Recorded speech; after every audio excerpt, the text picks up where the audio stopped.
KLIA antara 10 lapangan terbang terbaik dunia dengan skor hampir sempurna. Lapangan terbang antarabangsa Kuala Lumpur, KLIA, disenaraikan antara 10 lapangan terbang terbaik di dunia dalam tinjauan kualiti perkhidmatan lapangan terbang, ASQ. 2024 untuk lapangan terbang yang mengendalikan lebih 40 juta penumpang setiap tahun.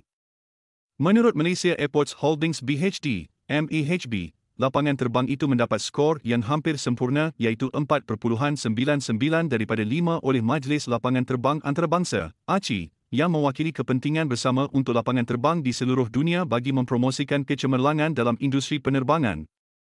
Beberapa elemen utama telah menyumbang kepada kejayaan KLIA, yang kesemuanya direka untuk meningkatkan keselesaan dan kemudahan penumpang, termasuk suasana yang mesra, kawasan tempat duduk yang diperluas, stesen pengecasan yang dinaik taraf, serta Wi-Fi yang pantas dan boleh dipercayai. Penumpang juga memberikan penilaian yang tinggi terhadap kebersihan luar biasa di lapangan terbang, terutamanya tandas, yang turut meningkatkan lagi pengalaman perjalanan.